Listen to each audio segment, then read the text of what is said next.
Hello, everybody. Welcome to the REVA, I guess it's now July, Electrifying News.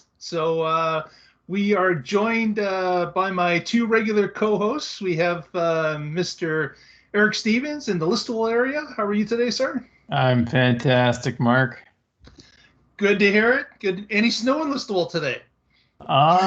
Thankfully, no. I could use some rain, though. It's been still actually pretty dry. It's been missing us. Very good, very good. And also joining us from downtown Kitchener, we have Mr. Ian Graham joining us as per regular. How are you today, sir? Doing well. I can send Eric about 10 seconds of rain that happened today.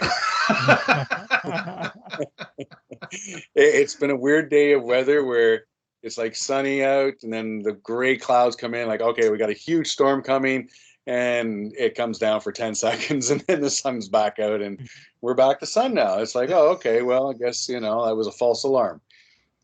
Exactly. So that's not great for farmers, but we've had actually a pretty good run with certainly in the Waterloo region area anyways, where it's been sprinklings of rain here and there, and certainly has helped the corn grow I've seen in the local fields. So hopefully that trend continues. Well, we thought we would share with the REVA group some more news that we have gathered over the past month.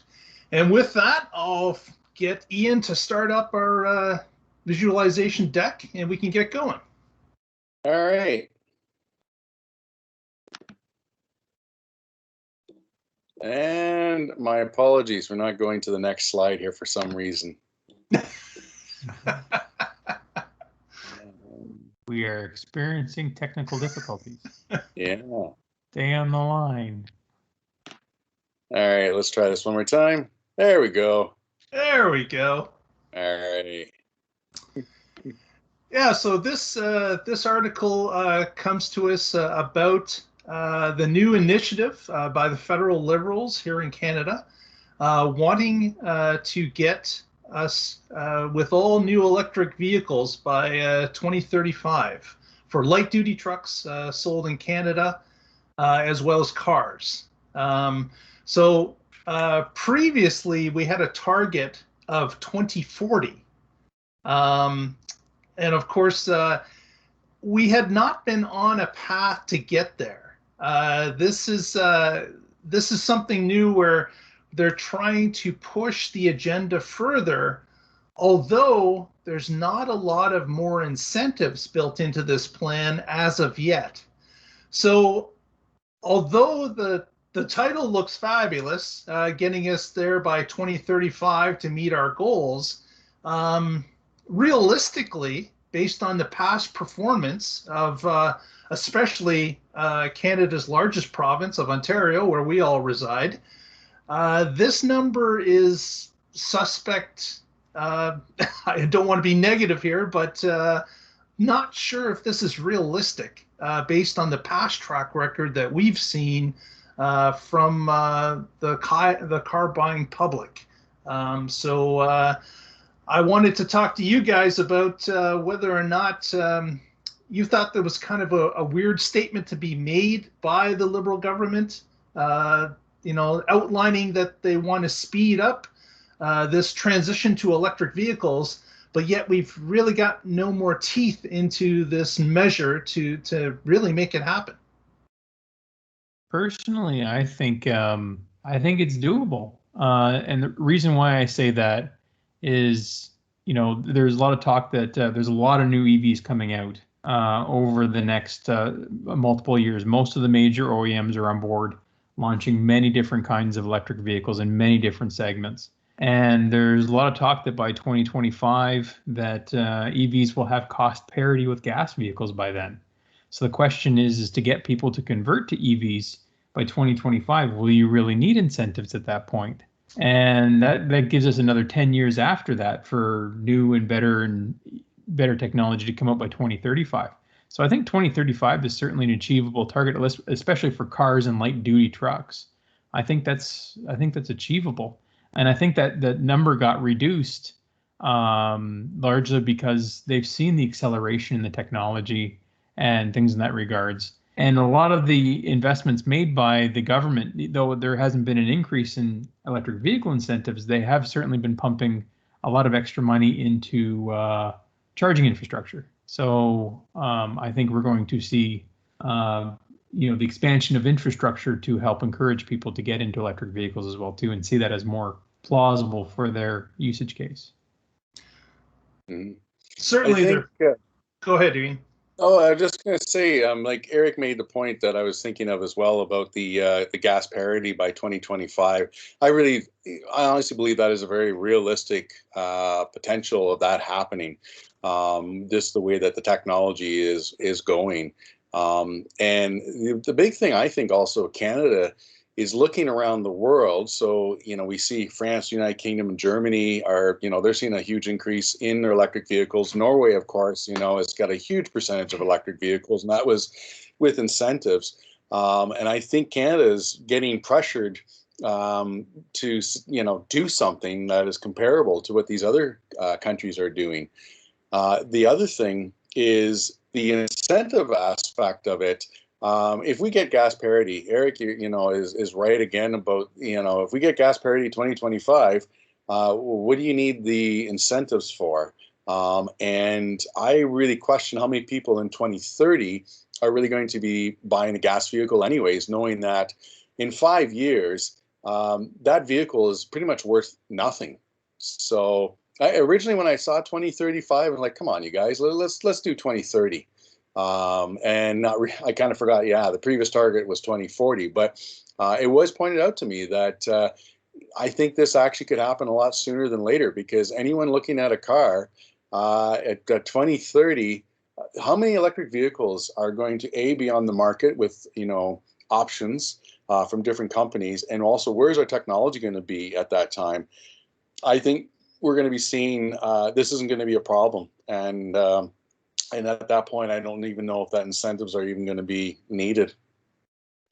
Certainly, I would agree that if we get to parity on cost, or if it starts to tip the opposite way and we start to get even savings on costs going to electric, that will be the biggest driver of purchase of an electric vehicle that we could ever ask for. And certainly in that period of time before it gets to cost parity, the incentives that are being offered by the federal government right now, a $5,000 rebate, certainly helps. I'm just not sure if we're going to get cost parity in 3 years. Like, we are starting to get the introduction of 2022 vehicles shortly.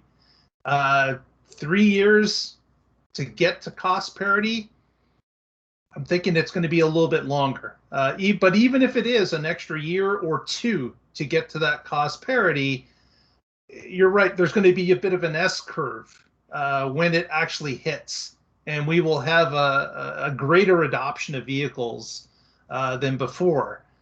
I'm just thinking that we may be over optimistic with the times. Certainly everybody wants to see us get there, me as well. But I just think it's something that it's tough to think in that type of a scenario as to what does the public, how quickly does the public change from ICE vehicles to EVs once we get to cost parity or below. Yeah. Now here's another thing just to consider. Look at the price of gas. It's going up by, up north. Last week I was up north. It was $1.43. And is that going to go down? Who knows?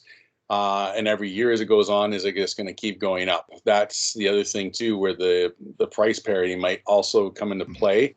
And if 2025, if the cost of an electric vehicle is a quarter more than a gas vehicle, but as we've said, and many people, have shown, electric vehicles, the total cost of ownership is still cheaper than a gas car, and there is a certain breaking point that happens. But as the price of electric vehicle comes down, so 2025 might be, say, a quarter more, 2026 now it's an eighth more, and so on. But then also the price of gas is going up. That's a whole other, we're looking in a crystal ball here. That certainly plays into the equation. Maintenance and fuel costs are all part of that equaling out the pricing. I would say. Definitely. One thing we have to keep in mind too is even for gas cars with increasing emission standards, the cost of gas vehicles are actually will go up over the next few years, higher than the rate of inflation as well too.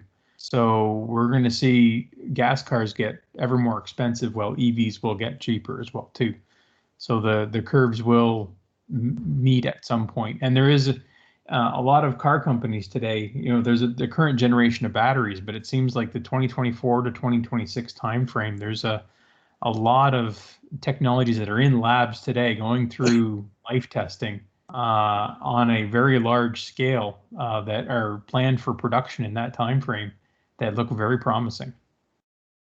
Well, the great thing is that we're going to be able to see it happen. So as time goes along, we will actually see this take place. So and we have been for some time. So this is just more to the story. Yeah. All right. I really like this. I think this is so cool. Yeah, so this is the University of Waterloo's developed a little bus basically that goes around the ring road there. It's an autonomous vehicle project done by a group of 20 PhD students, and a number of other students were involved. And also Rogers was heavily involved in this, in their 5G network. So this is a sort of a big Internet of Things project, basically. So in this case, you could have streetlights communicate via 5G to the vehicle, and other objects around as well too, that they can have back and forth communication, so that the bus knows when lights are going to change and when things are going to happen as well too, to help facilitate the autonomous running of the vehicle. I was trying to think of some sort of joke to make about the Rogers 5G network with this whole thing. I couldn't come up with anything. Well, I guess all the 20 PhD students got their vaccines. Yeah. So they all have 5G now? Yeah. There you go. Had to reach a bit, but he got one. Okay. Yeah. So this is actually in operation now. Has anybody seen this live yet? We've seen a couple photos, and I believe there was a news story on it. Yeah, there's a news story in Kitchener today, and they have a little video on there, and that's all I've seen, but I haven't seen it live yet. Okay. Yeah. So we don't know if this is a regular, like, is this a, or is this more like a research project where they run it when they need to see or tweak something, and it's not a regular thing that runs the ring road? I think they intend to have this as a little thing that'll regularly run with rides around the ring road. Okay. Yeah. I think that's the intent. Supposedly by the fall, at least for students. Yeah, well, right now classes haven't been going on because of the pandemic. There's nobody at the university in most cases. Yeah.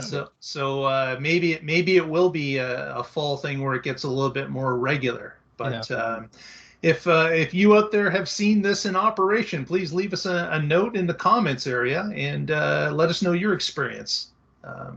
Also, just so everyone knows, the stories that we're showing here today, the links to the stories, some web pages will be in the show notes as well. All right. So I came across this article, and I love what I'm seeing with this. Is, of course, Caterpillar is a huge heavy machinery manufacturer, and they are working with a company in Quebec called, and I apologize, my French is terrible, Nouveau, Monde, Graphite. There was a reason that the kids in high school made fun of me in French class because I could never pronounce French very well.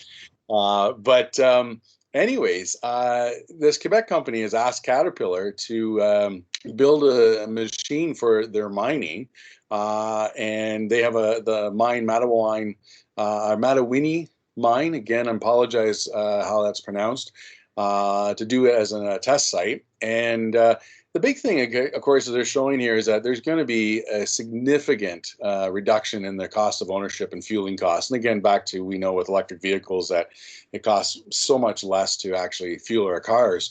But you can just imagine for these type of heavy machinery and maintenance-wise as well, is going to be, I think, a huge cost reduction as well. But the nice thing also with Quebec is they have quite a bit of hydroelectricity, which they can use to power the fleet. And the one thing that caught me about this article is that, I sometimes hear that argument about like, well, your electric car was mined by oil and gas.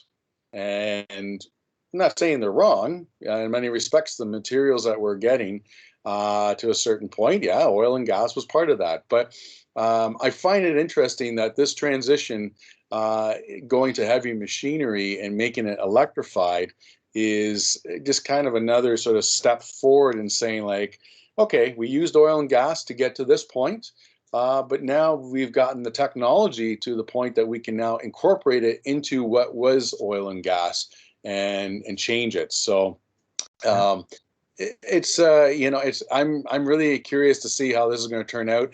I know in Europe, I think it was in Sweden, they had a similar machine that went up one hill, and basically it went up the hill, it gathered everything it needed, and when it went down the hill, the regenerative braking produced more power than it consumed. So it already had, by the time it went to the bottom of the hill, had enough energy because of all the regenerative braking and the weight of everything it was carrying to go right back up. Mm-hmm. So I don't want to call this a free energy, infinite loop, whatever machine, but it was an interesting, take on that.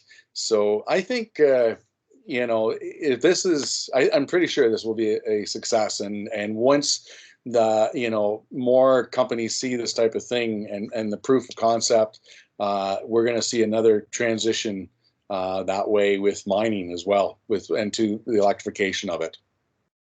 Yeah, the perfect scenario for a mining company with a regenerative braking machine would be to have the load at the top of the hill and having to transport that load to the bottom of the hill where you dump it. And then you've got a perpetual energy machine, really, because it's always regaining energy with the weight of the load heading downhill. But of course, there's a lot of open pit mining and things of that nature where you're having to go down empty and come back full. So not a scenario that works out every time. But as Ian mentioned, that I believe it was that European country had the perfect mix for their mining equipment. Yeah, there's a famous saying I like to reuse in these types of scenarios. The inventor of the light bulb worked by candlelight. So obviously, as electric vehicle technology propagates and we get more and more electric vehicles on the road, including electric construction vehicles and stuff like that, then things like the grid will electrify to be cleaner. Things like the supply chains of all these companies will also continue to electrify. It only gets better from here. Every day, things will continue to get better and better. And then on top of that, especially in this type of industry, electric vehicles just make so much sense. Not just from all the benefits you've already mentioned, stuff like cost of maintenance and the lower operating costs, but these vehicles in this environment are actually even safer as well too. They actually have increased safety requirements. Many of these environments create explosive dust environments, and making an electric vehicle safe in those type of environments are actually easier to do than a combustion vehicle. So, and the reduced noise and all that kind of stuff in these types of environments as well too, and improved air quality. All that stuff helps in these types of environments.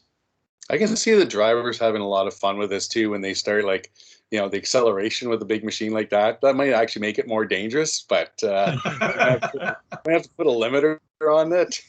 Yeah. Otherwise, they're doing donuts in the open mine pit. Yeah.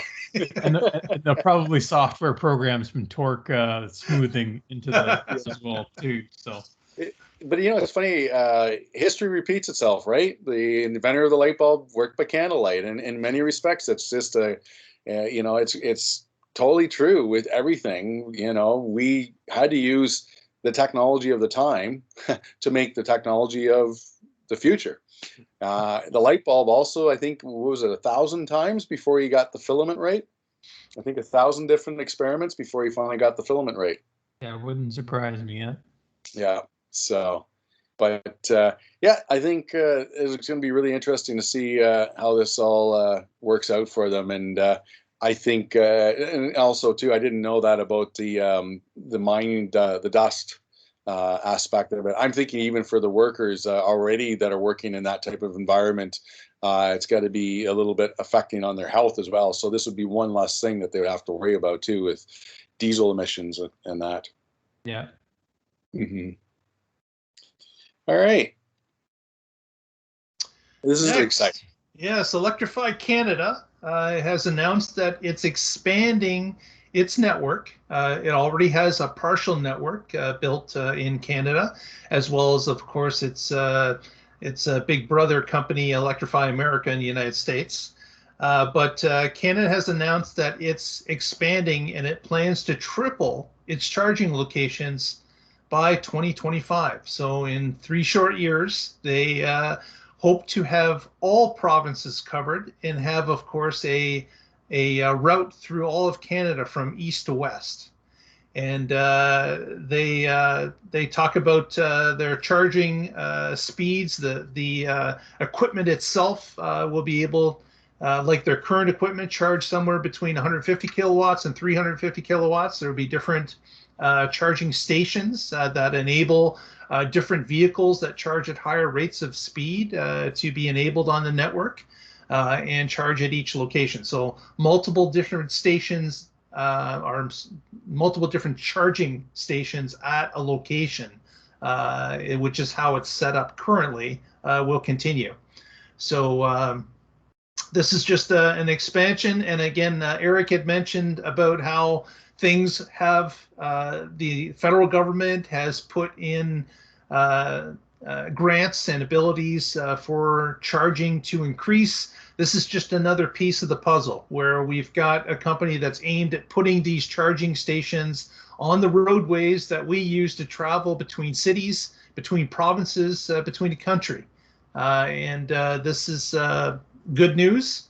And the more charging we add to the system, the quicker adoption will become, the quicker electric vehicles become normalized to the everyday public. So this is just another step for more people to recognize that the infrastructure exists and allow them to have the conversation that maybe our next car should be electric. There seems to be the infrastructure to support it at this time.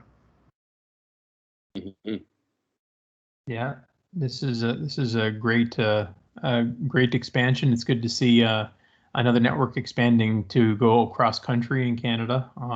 Having options is always good because obviously if something happens, if the power goes out or there's a network or construction issue, it's always good to have another option somewhere. So this will be right in line with Petro-Canada and with Flow Charging, which has chargers all across the country as well too. And yeah, options are good, and that forces other providers to step up their game as well too, to make sure that they stay competitive, and people are going to go and use the network and the solutions that work best for them.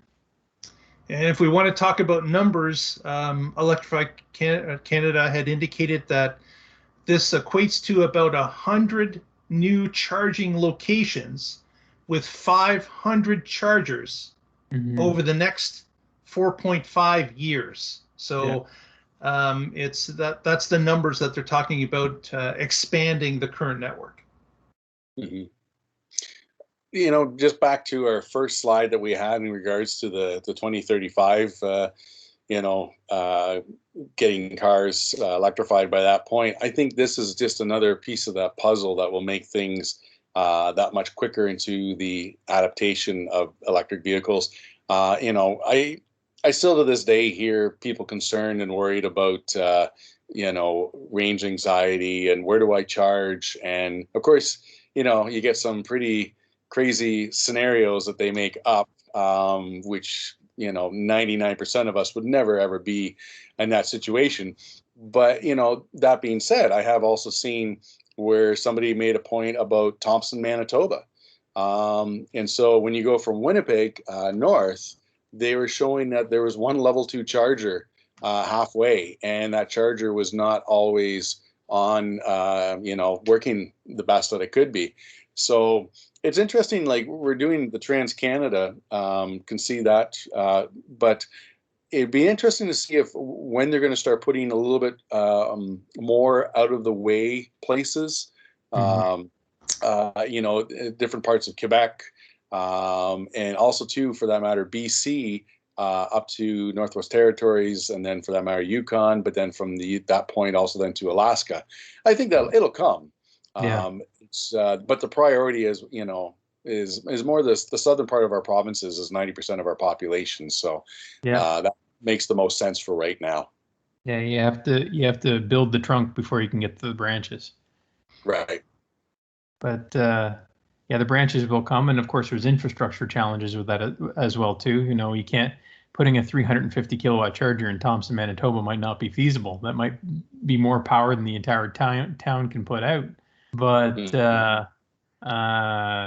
you know, that's what it ties into some of the battery technologies that are out there as well too, where you get chargers that can tie in with grid-tied battery systems as well too. And there's a few companies that have been working on that and implementing solutions for that as well too, for more rural communities, so you can handle the high power for charging. For sure. All right. So just down the road from us. Yeah. So this is sort of an add-on to the story we've been talking about in the past as well too. So the CAMI plant in Ingersoll, we've announced in the past that they will be building the Brightdrop EV600, and they're supposed to start their first vehicles to be produced actually this fall. But what was interesting is originally they were going to be building them sort of in this building sort of at the side in low volumes for a couple of years. And then originally they were going to do it in 2023, switching over the main assembly line to building the Brightdrop EV600 to produce for the mass production of these electric vans. Well, now General Motors has decided to speed up that plan. They've actually now said that as of the spring of 2022, so just next spring, they will be discontinuing the Equinox production, spending 4 months to retool the factory, and will be mass producing the EV600s. And then we'll be adding a second shift in 2023 as well too. So they'll be mass producing electric vans a year sooner than they originally anticipated. And this is the electric delivery van that GM unveiled about, I guess it's 3 months ago. Yeah. Very good. Really so Eric, you know a little bit about the CAMI plant. Is the assembly of those vehicles now moving elsewhere? Do you know, or is it a discontinuation of that vehicle type? The Equinox will continue to be produced. General Motors actually has a second facility that makes the Equinox in Mexico. So they'll continue to produce the Equinox in Mexico. The Equinox is still probably going to be end of life in 2023. But with a lot of new models being introduced, the Equinox is starting to get kind of old, so the volumes are not as high. And so CAMI now is going to be the forefront of one of GM's big electric vehicle operations, especially in their commercial vehicles. So, and hopefully an Equinox that's electrically driven will be introduced shortly. With I know GM has a number of different electric vehicles that are waiting to be announced in the wings as they get their battery plants up and running and transition to the new battery infrastructure that they've made to underpin about 20-some vehicles. Yes, I think that's one of the. I think that's been the big thing with GM's plans is it's just a matter of how fast they can get the batteries to make this. So they're making production plans today, and it looks like their battery plants are running ahead of schedule for production. So they're actually able to speed up their plans for a number of their production of their products. Very good. Yeah. The one thing I'm also looking at, you know, we're talking about the adaptation of electric vehicles. I think as the main manufacturers are switching over to manufacturing electric vehicles, the plant workers who are going to be seeing the technology and also get to experience the technology, you know, from that, the word of mouth will just kind of keep going as well. You know, all of us know that when we bought our electric vehicles, I'm sure that our neighbors were like, would see it and are curious and ask about it. Not saying that they have bought an electric vehicle, although funny enough, in my own neighborhood, I can think of at least 3 or 4 people who have. But I think with the workers seeing this, they're going to be telling their friends and family about what's going on this way as well. And it's just, again, I think this is it's going to be part of, Mark, as you said, that S curve, but I kind of think of it as a snowball effect. It's just going to keep growing. So maybe this is one more thing to add to that 2035, whether we'll hit that or not. Yeah. Yeah. All right. So Eric and I, we both have solar. And in Eric's case is a net metering system. And actually, I would say, Eric, this would really apply for someone like yourself. My system, of course, is a microfit system. It's a little different program. But anyways, a study was recently done and with a company, and I trying to piece everything together because at first when I saw this says, if you have a home rooftop solar you're using to charge your electric car, that costs just $415 annually. And I thought, well, wait a minute. It depends on the size of the system that you have. But as I kind of read more into the article, and of course I put this graphic that they had there, they were basing this on what is the average driving that a person does in a day. So 40 miles is a day of driving on average, and you would need 5 solar panels in order to meet that. And all the other, we're not just charging our cars to 40 miles. We are, of course, usually charging much more than that, but that's where this $415 annually, that little extra, would come into play. Now, if you did it just regular grid with no solar, you're looking at $662, which is still an amazing deal. And if you did a public charging, well, then you're looking at $1,058. Now, they also mentioned about the cost to fill up a gas car tank annually is $1,260. Now, this is an American study. I know for Canada, our costs are going to be closer to $2,000 on something like this. But what I found interesting is 5 solar panels. They didn't say what wattage of solar panels, but I'm going to go and say on average about 250, 300 watts because we definitely have panels that are doing over 400 watts today. But I'm going to go with the middle of the road and say about 250, 300 watts of panels. When you look at it, that's not a heck of a lot of panels to get 40 miles a day. That's actually really good. For something like that. Yeah, you would need about 16 kilowatt hours to go 40 miles a day. Mm-hmm. So you're doing the math, are you? Yeah, so it'd be 5 solar panels on a sunny day, probably. Yeah. So, and I guess this is just kind of outlining, what your car would use. Obviously, no one's going to just put up 5 solar panels if they have the ability to add, 10 or 15 to actually help with their house as well. But this study is basically just letting people know that if you're driving 40 miles a day on average, you're probably annually your cost with your own solar setup would be about $415 you're using compared to $662 if it was coming from your grid, and over $1,000 if it was coming from a public charging infrastructure. Mm-hmm. Yeah, and if you do net metering, most cases 5 solar panels. I mean, that's not even really thought of for a net metering system. In most cases, you're going to be doing probably a minimum of 10 plus panels, maybe even closer to 20 panels for net metering. So. But just to say 5 panels to charge your average, to cover your average daily commute, that's pretty impressive. And, and a return on something like that would not take very long to do. Yeah, especially the costs of solar have just been dropping.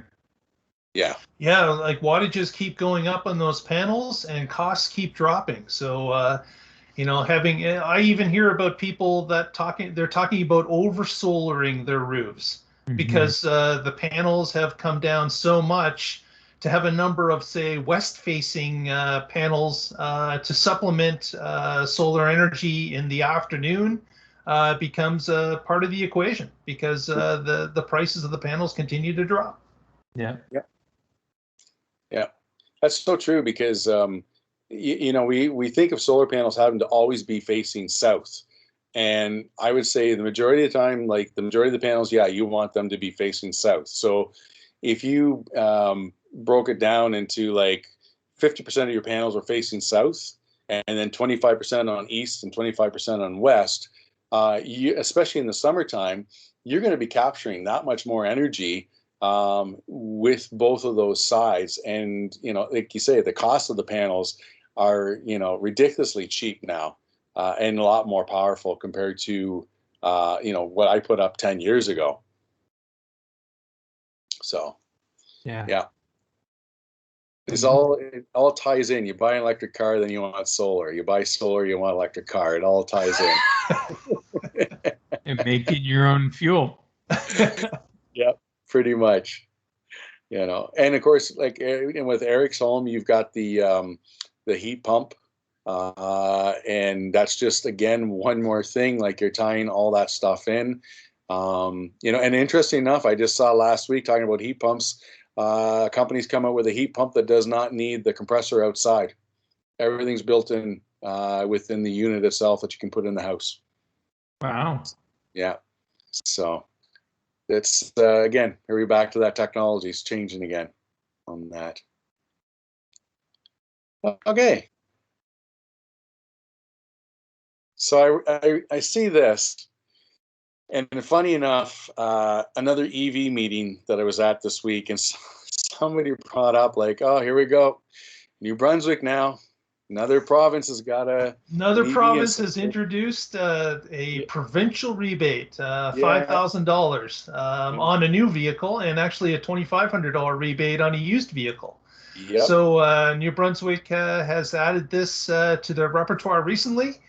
It also can be coupled with the federal rebate. So you've got about $10,000 you can take off the top price of an EV if you were a resident of New Brunswick.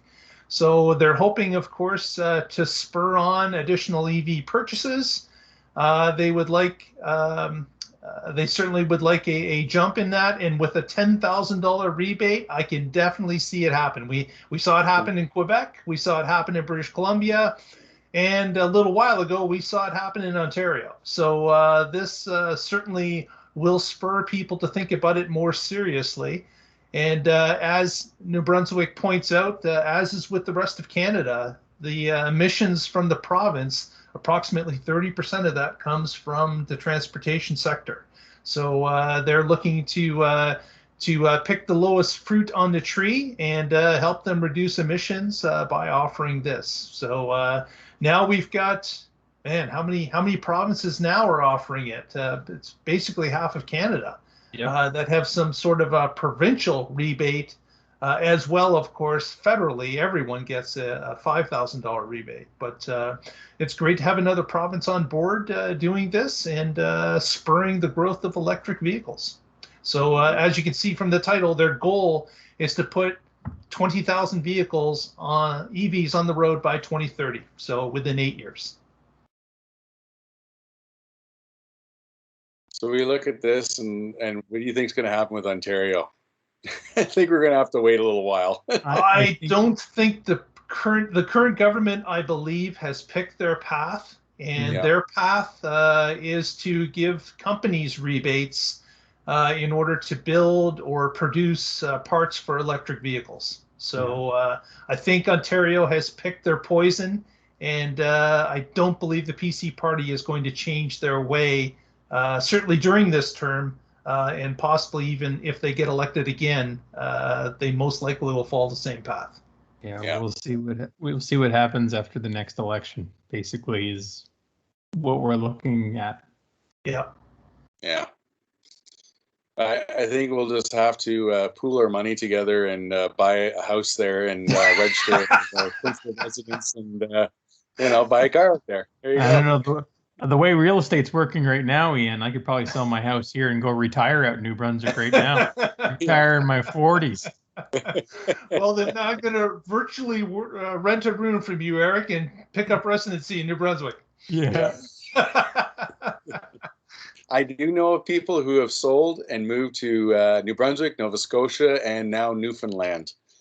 Yeah. And I don't know if I want to say that they're retired, but I can tell you that, yeah, they did quite well with their house sale. And basically they said, you know what, life's short. Let's go enjoy the East Coast. Yeah. One word of caution. If you think Listowel's in the snow belt, wait till you get to New Brunswick. You'll have enough money to go south. I'll Airbnb in my place in Mexico. All right. Okay. This is Eric. Take us away on this. Yeah. So Stellantis is one of the new mega mergers, basically, of companies. This was the merger between FCA and PSA. FCA historically has been EV reluctant, I would say. You know, they've had a few plug-in hybrids like the Jeep Wrangler plug-in hybrid and the Chrysler Pacifica plug-in hybrid. But PSA, on the other hand, has actually been very strong on the electrification front. And in the new merged company now, they've come out, they had their EV day just last week.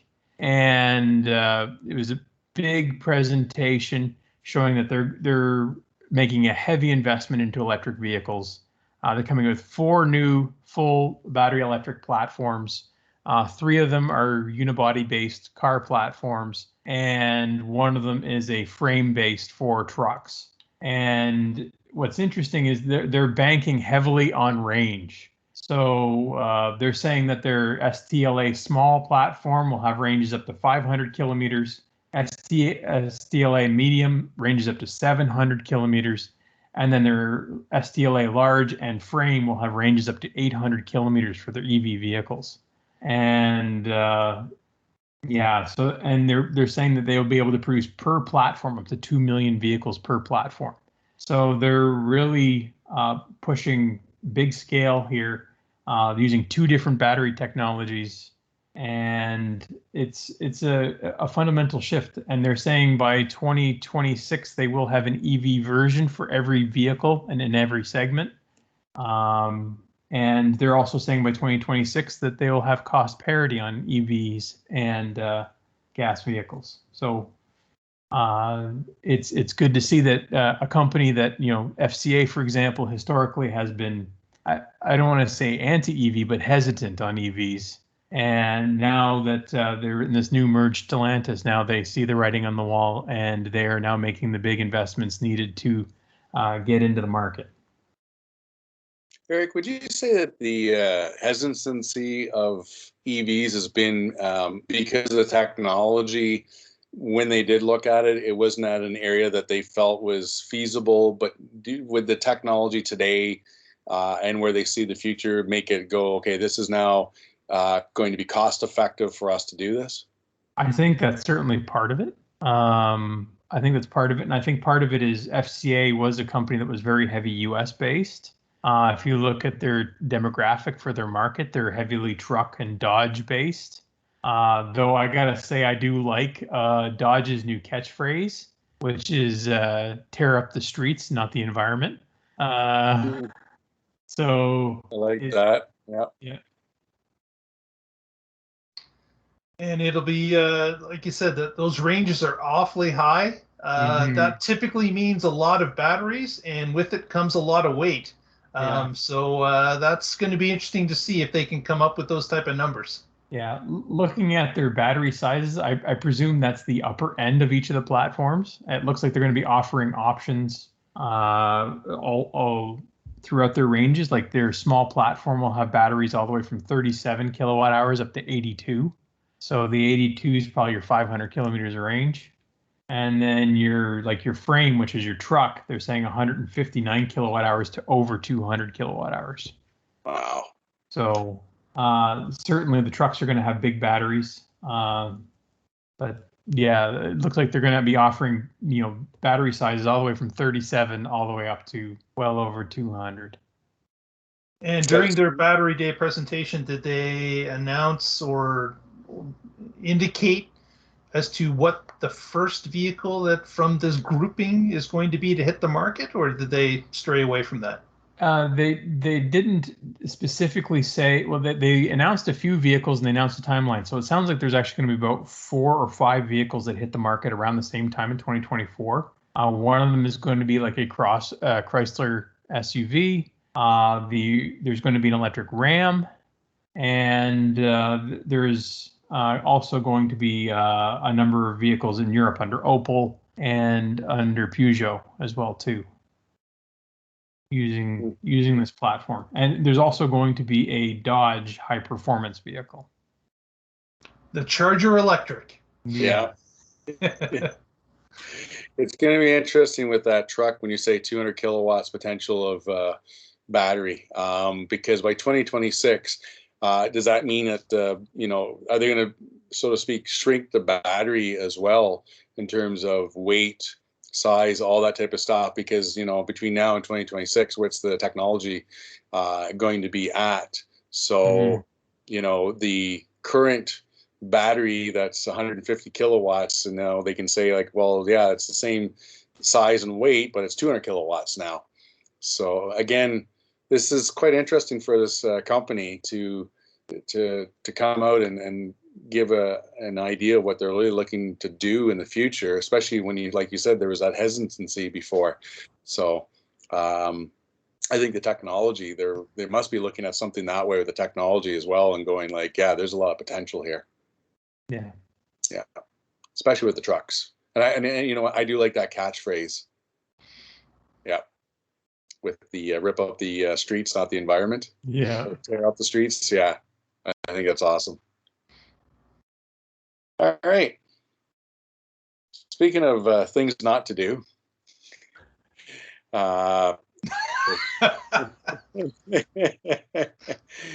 So this just came out today, and I mean, it doesn't surprise me in many respects, but basically Ford, they did a study, and 1 in 5 people said that if they switched to an electric vehicle, what they would miss the most would be the smell of gas. And it was funny, gas ranked as the most popular scent, more popular than wine and cheese, and almost identical to the smell of new books. So I always love these studies that they do, because I'm like, where do you find these people? But I got a kick out of the the bottle that they have, and it looks like a little gas hose that they got there, and so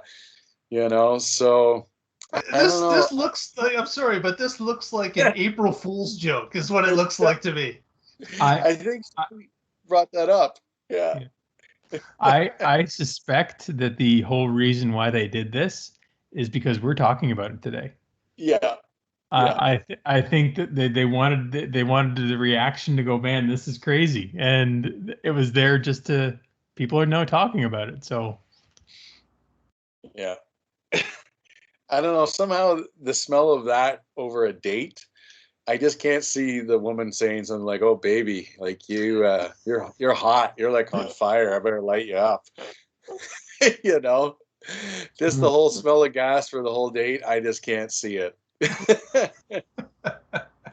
That'll take a special type of person to really will enjoy that. It'll be the 1 in 5. It'll take a while for that person to find. That being said, I'm a little concerned by that woman huffing that gas can like that. Yeah, that's not a good scenario. Not at all. That's the date. My public safety announcement for the children watching this: do not huff gasoline. It is not good for you. Yeah. Oh man. Anyways, I had to bring this up once I saw this today. I just thought it was too funny. So, all right. Anyways, going to give you guys this for our final slide here, another sort of update on the pontoon boat. So, I don't want to say we had necessarily setback, but with COVID, we're trying to get 3D fabricated brackets for the canopy.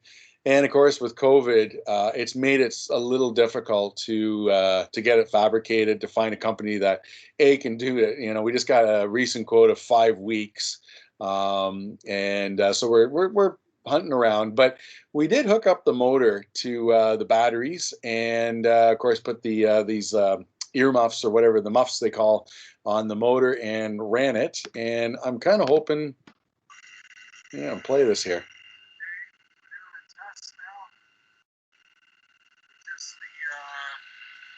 Throttle on the motor. Battery voltage dropped ever so slightly, 48.35 to 48.30. Now we're doing full throttle. Sorry, that drops about 48.28. So this 20 horsepower motor, I think, is gonna go pretty good. Working pretty good. Might just try reverse.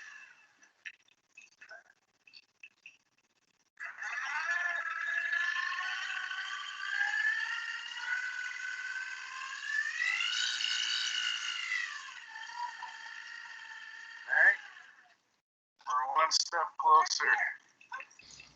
And So I kind of felt like a kid, listening to that motor.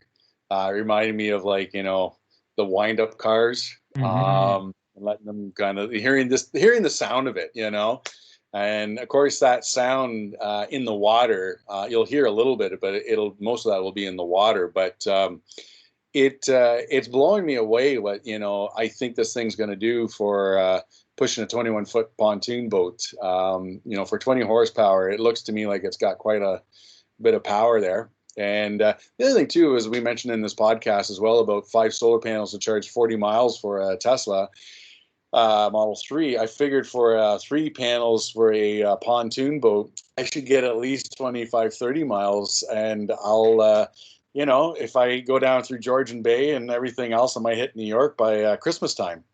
I was going to say, you kind of got the pedestrian noise already worked into the motor. Yeah. Exactly. So, but today we spent some time painting the brackets that are holding the solar canopy together, and the BMS. We actually did have to send the BMS back because there was a bit of a wiring issue with a bit loose on the part that goes into the Tesla batteries for their controller. Now, that part of it might have been us with our own tests by accident, might have loosened one of them. So we're being extra cautious about that. But as you heard in the video too, we were checking the voltage, and the batteries were about 85 to 90% charged. And now, mind you, once the boat's in the water, that voltage probably will drop more because you're pushing that much more, with water and everything, of course. But just with it going free flow like that, it didn't drop a lot in voltage. And so again, it'll be interesting to see once we get on water where that voltage will drop to as we go. But we did do a hypothesis that 486 amp hours is what we have on the batteries. We figured full throttle will be able to run the motor for 2.5 hours. Mhm. So, Very good. which is more than enough. Yeah. Yeah, if you're out puddling around for the day, that's a lot. Yeah, exactly. So I think I'll be offering some sunset cruises up there, and so make a new little business out of it. Yeah, we'll see. So again, with the problems of getting fabrication, are you going to be pushing toward? Okay, what's the next step? To actually test it in the water, or is it to get the fabrication of the solar panels in place? More so get the fabrication of the solar panels. So, I'm crossing fingers that we might get it sooner than later. We got a couple other companies that we've talked to. And funny enough, the guy that I bought the Tesla batteries from, I contacted him, and he put me in touch with the guy who said, he might be able to turn this around a lot quicker, which would be great. I should bring that up actually as well. If you look up a the project that he worked on last year, it's a catamaran. It's about 36 feet, has 18 panels and a full Model S battery pack. It's actually on plugboats.com for a competition that you can vote for in the DIY category. And if you go to, I'm not sure of the website off the top of my head, it's something like Solar Harvest. But if you look up Solar Harvest catamaran or Solar Harvest boat, it's a guy in Bayfield who did this boat. And it was interesting. He's a farmer, and he fabricated everything in his barn, and had one of those huge tractors actually take it to the lake to put in the water. So, you know, you talk about wide load. Well, this is one of those tractors which has like the 4 huge tires on the back, pulling this, you know, ginormous boat. So it's there's a lot of electrification of boats that are happening, actually. That's for sure. Very cool. Yeah. So anyways, yeah, just quickly to your point though about the next steps, the canopy is what we're hoping to kind of get finished up. We do want to get it in the water. One of the reasons we've kind of like been a little hesitant of getting in the water as of yet is because to get this thing in and out of my buddy's backyard, he has a gate beside his house, and to basically get this thing in and out is really tricky. There's not a lot of space on either sides. And he basically said, you know, until we're kind of like really knowing what we're close to being done, I don't want to damage anything. So yeah, that's sort of part of it. But yeah, so we're getting there. Okay. All right. Well, with that, we'll go to shout outs. Eric, you had a project you were working on. I don't know if if the solar picnic table has continued or. It is happening. My patio is actually in now. It got put in last week, so now I'm on my summer break for schooling. So now I'm starting to kick into gear to get that done. So I've started acquiring some parts. I've actually got the frame for the picnic table. And I already have the solar panel, the MPPT solar charge controller, and the inverter, and the BMS. And I have a module from a BMW Active E electric car that I'm using for the battery module. So it's just a matter now of getting a few more parts. Probably the most expensive, which is the wood. And yeah, even the wood prices have come down. And yeah, I'll have to put together a wiring diagram and the little pieces, basically all the connectors and boxes and stuff like that. So I'll have to get the little parts and little pieces and put together a little bill of material and start acquiring those parts, and then actually start putting it together. So very good, very good. Out of curiosity, how many kilowatts is in the BMW pack, and which BMS are you using? So the BMW pack is just a one module, and it's a 3S module for an NMC battery pack. And it's just under 1 kilowatt hour of juice in it, so it's a square one, not terribly big. Yeah, and I'm just using went and hunted on Amazon for some. There's quite a few different kinds of 3S battery BMSs you can find online for that. So cool. Very good. Any shout outs from you, Ian? Any manufacturers or people you wanted to say thanks to? I want to say thanks to the Habs for making life entertaining for the last 3 weeks. And yeah, I'm saying this as a Leafs. Wow. Am I a Leafs fan anymore? I don't know. So ticked about that series, but at the same time, I loved it. With, you know what, that the Habs, that was some of the most entertaining hockey that I have seen in a long time. And yeah, I got to give them a shout out. I got to give a shout out to Carey Price, actually. And you know, his season wasn't the greatest, and I think a lot of people were really writing off the team and everything, and were concerned about him. But you know what? He stood on his head, and you know, and also too, you know what? Here's a shout out. Carey Price's mom. You know, she's I guess the chief of the town that he's from, and has been reelected again. Yep. And yeah, I think that's a good shout out. You know, with considering that everything is happening in Canada today, and you know, it's nice to see that. Exactly. Well, I certainly would have liked the final games to have been a little bit better, but I agree. I enjoy watching the Habs all the way through, and it was a great run to the Stanley Cup playoffs. So next year, always next year. But thanks, guys. If you're still watching this video, we would appreciate you giving us a thumbs up at this point if you haven't already. Also, press that subscribe button and you'll be notified the next time we put a video live. You'll get ahead of the crowd and know immediately when a new WREVA video has been published. But we thank you for watching this evening or this afternoon or this morning, depending on when you're watching it. But thank you very much, and look forward to some new content next month. Thanks very much, everyone. Have yourselves a great day or evening. Have a good night.